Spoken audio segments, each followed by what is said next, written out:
Hello and welcome to the 2021-2022 Bluebonnet Award Master List announcement. I'm Brian Mays with KVU TV in Austin and am thrilled to once again be a part of this fantastic event. Did you know the Texas Bluebonnet Award recently celebrated its 40th anniversary? I know it's hard for you to believe. I was in the second grade when the Bluebonnet Award Master List was first announced. I don't look that old, do I? Maybe I do. Well, this year's ceremony, like most of this year, is going to be a little bit different. Instead of being at the Texas Book Festival like we were last year and years before, we're here virtually this year. But I can promise you, the books on the list are going to be wonderful. Each year, 20 books are chosen for the Texas Bluebonnet Award Master List. Schools, libraries from all across Texas participate in helping to choose the books that make the list each year. In January, students will then vote for their favorite title, and the author of that book will be awarded the prestigious Texas Bluebonnet Award at a luncheon in the springtime. It's an amazing honor for sure. Today, we're going to announce the 20 books that have made the 2021-2022 Texas Bluebonnet Award Master List, and there are some great ones. We have 10 students from Texas schools and libraries all across the state ready to help out with this year's announcement. They'll each announce 2 of the 20 books here on the list. So without further ado, here are the books that have made the list of the 2021-2022 Texas Bluebonnet Award Master List. My name is Jordan Harris, and I'm from Bluebonnet Elementary School. How can you lose 2,000 zebras? Every year, the zebras just disappear from the Chobe River region in Namibia, Africa. Months later, the herd will return. Where did they go, and why? Learn many interesting facts about zebras and find out how scientists solve the scientific mystery by reading Follow Those Zebras, Solving a Migration Mystery by Sandra Markle.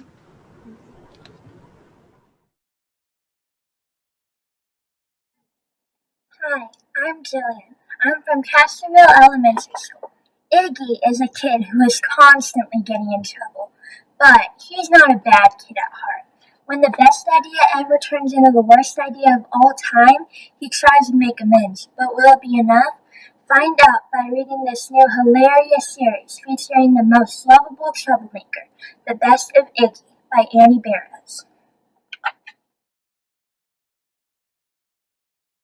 This is a laugh-out-loud book of poems about pandas, dragons, robot uncles, aliens, mosquitoes, and other various topics. You will laugh in inventive rhymes, strange wordplay, and imaginative characters in tradition of Jack Perlowski and Shel Silverton.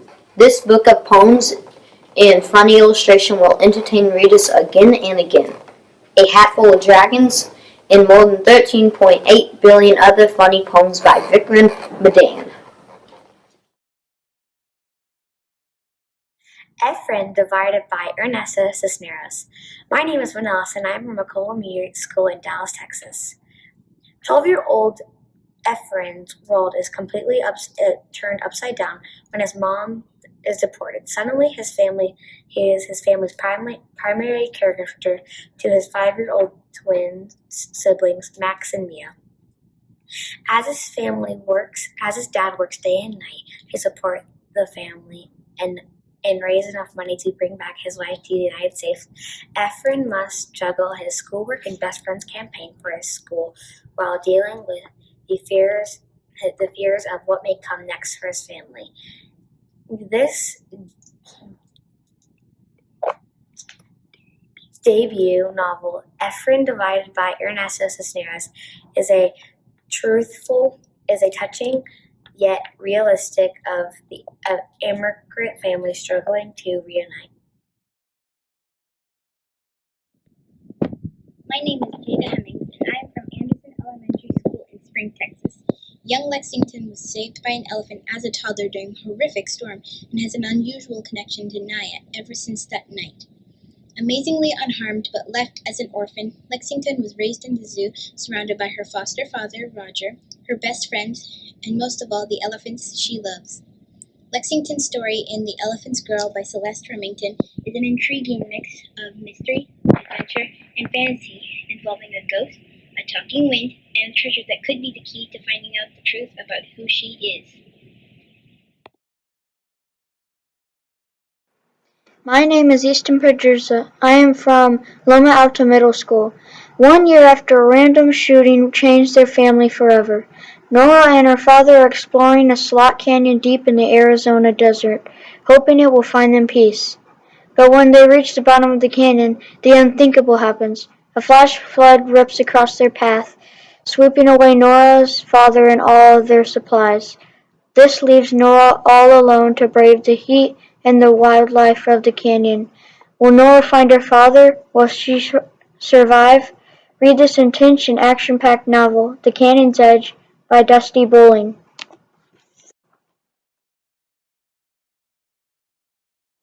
My name is Kinsley, and I'm from Bluebonnet Elementary School in Liberty Hill.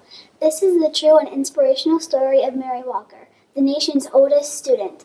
Mary Walker was born into slavery in 1848. At the age of 15, she was freed, and by the age of 20, was married and had her first child. At the age of 116, she learned to read. This is the true story of a woman whose long life was spanned from the Civil War to the Civil Rights Movement, and who with perseverance and dedication proves that you are never too old to learn. From Caldecott illustrator Oge Mora and the author Rita Lorraine Hubbard comes the inspirational story of the oldest student, how Mary Walker learned to read. My name is Genesis Pavlakis, and I'm from Cooper Elementary School in Spring, Texas. This is a powerful and unforgettable story of two brothers with a very different experience in their predominantly white prep school. Dante, the darker-skinned brother, faces daily discrimination based on his skin color, while Trey, who's the lighter skin, is easily accepted by both teachers and students. This fanciful and inspiring readers will root for Dante as he finds his voice and struggles to turn his anger into positive action in Black Brother by Joel Parker Rhodes.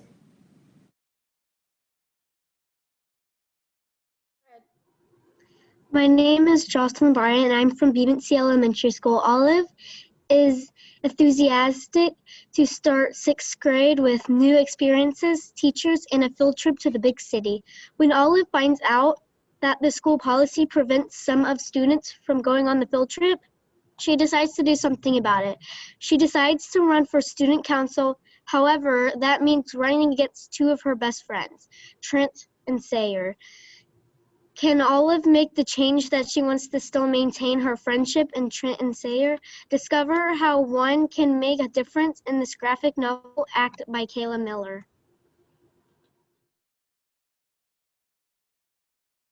Honeybee by Candace Fleming. My name is Margaret Bickle, and I'm from McCullough Intermediate School. Honeybees only live for a short time, but in that time they accomplish many wonderful tasks that help the world. This is a story of one honeybee. It begins summer morning as new life squirms into essence, as details her growth and ever-changing jobs in the hive, until she's old enough to take flight. Once in the sky, she visits 30,000 flowers. In her remaining time, this story's end is not the end, but instead completes the circle that is in life, the circle of the honeybee. Explore the amazing life cycle of a honeybee without getting stung with this richly detailed picture book, Honeybee, The Busy Life of Apis mellifera by Candace Fleming. My name is Jillian from Castroville Elementary School. Passion and determination bring George Washington Carver from a baby boy born in slavery to celebrate botanist, scientist, and inventor. It all began with his secret garden. Read this beautiful illustration, inspirational story of George Washington Carver and his childhood. Secret Garden. The Secret Garden of George Washington Carver by Jean Beretta. My name is Harrison Miller from Bluebonnet Elementary. 7 little foxes gathering in the dark night by the campfire, begging for scary stories. The little foxes get just thrills and chills they were expecting, and so will readers. Beautifully crafted prose will delight readers as each story unfolds and brings us closer to chilling conclusion. Which 8 frightening stories and 16 hauntingly beautiful illustrations, this book will not disappoint readers. If you want to get scared on the scary stories for young foxes, Heidegger. My name is Genesis Palacios, and I'm from Cooper Elementary School in Spring, Texas. Rex Dexter wants nothing more in the world than to get a puppy for his birthday.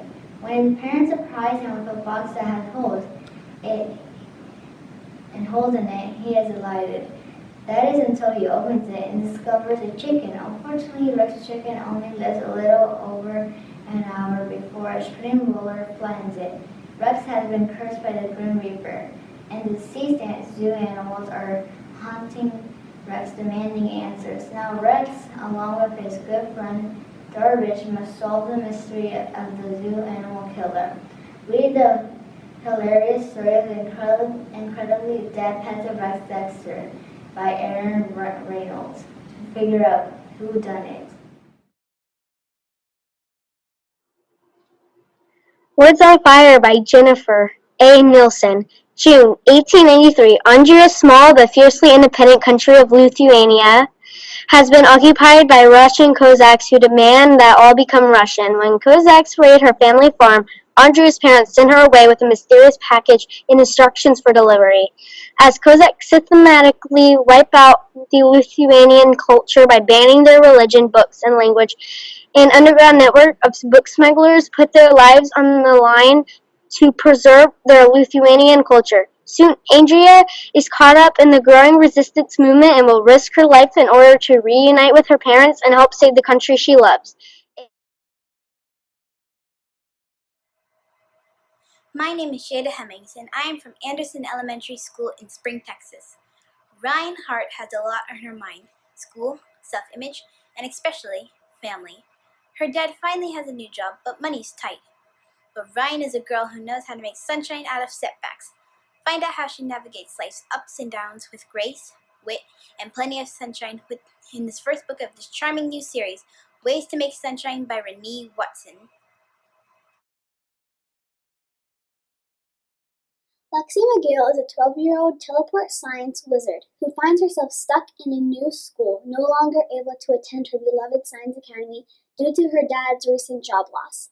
If she can win the prize money from the Wisconsin Teleportation Tournament, an annual competition where teams of students teleport around the world and solve science-based puzzles, maybe she can re-enroll in the academy and be reunited with her science friends. Along the way, Lexi must decide how far she will go to win, and exactly who her real friends are. For those who love scavenger hunts and puzzle solving, this interactive adventure is a must-read. Lexi McGill in the Teleportation Tournament by Kim Long.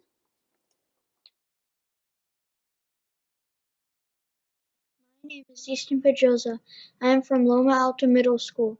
As a young boy growing up in the Andes Mountains in Peru, Julio C. Tello loved to explore the caves near his home, where he would find ancient artifacts, including human skulls. His family nicknamed him Charuco, which means brave, in the Quiche language, a language of the Incan Empire. Read how Charuco grows up to prove that Peruvian culture is indigenous to the area and is not introduced by Spain, Mexico, or Central America in this bilingual book, Charuco, the Peruvian archaeologist Julio C. Tello by Monica Brown.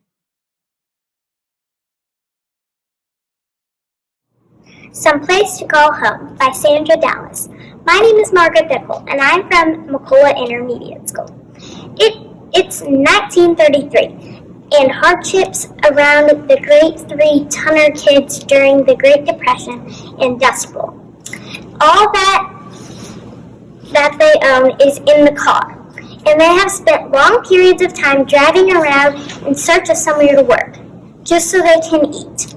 As they travel to find a place, they are met with suspicion and hostility, and they are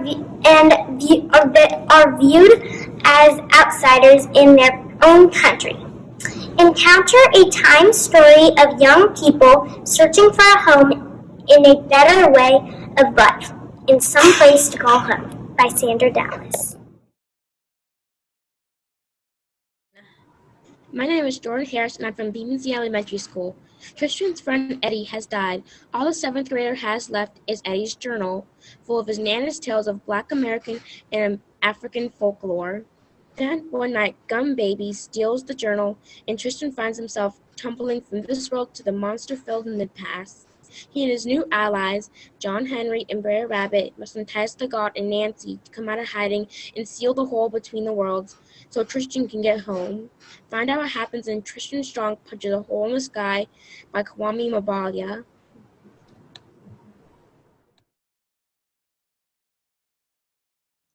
Our Friend Hedgehog, the story of us by Lauren Castillo. My name is Wynn Ellis, and I'm from McCullough Intermediate School. When a storm comes along, Hedgehog must save his friends.